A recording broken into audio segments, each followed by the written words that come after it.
Donald Trump, of course, has not yet said whether or not he is or he isn't running for office again, although he is actually already laying out what he would do, of course, if he does become president again in 2024.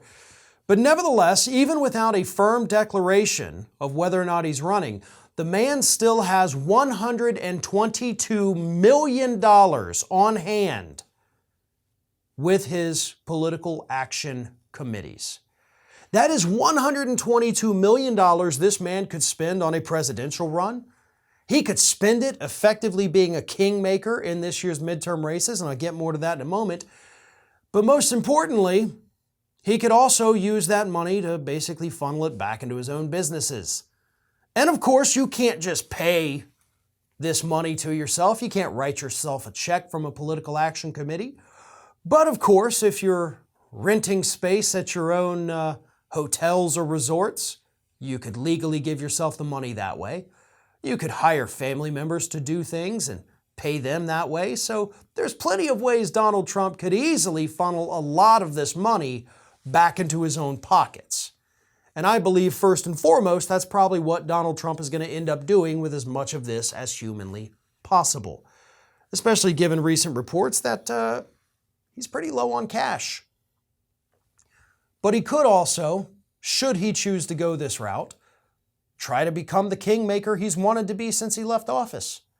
The Republican National Committee right now ended the year 2021 with $56.3 million.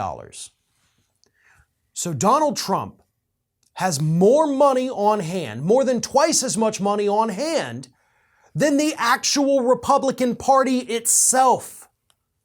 So when candidates come knocking, come begging for cash because they need it, because their campaign is faltering, where are they going to go? Are they going to go to the cash-strapped RNC? Or are they going to go to the guy that has more money than he knows what to do with, and they all know how to get on his good side? All you got to do is suck up to him. You got to say the 2020 election was stolen. You got to say that Biden's not really the president. And then you most likely have a check coming your way.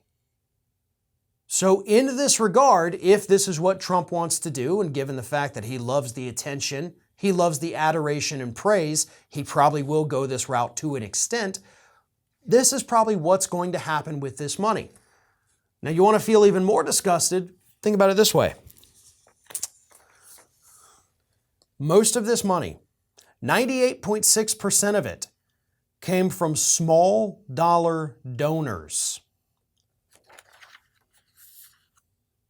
Small donors. So this is not corporate money, most of it. Okay, this is not coming from your Exxons or your Pfizers or any groups like that. This is money that these diehard MAGA hat wearing Trump fans out there are sending to him. Trump knows his base.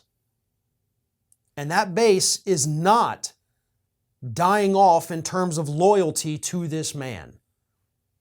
They're going to continue sending him money. He's going to continue sending out these fundraising emails and these messages as frequently as possible to get them to send him even more money.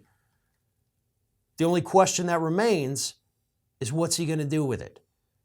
Does it go back in his pocket? Does he use it to buy loyalty of Republican candidates in the midterms? Or is it going to be some kind of combination of both? Or, worse still, is this the war chest that he's building up to launch another presidential bid in 2024? Thanks for watching, and if you like what you saw, don't forget to like, comment, share, and most importantly, subscribe to our Ring of Fire channel here.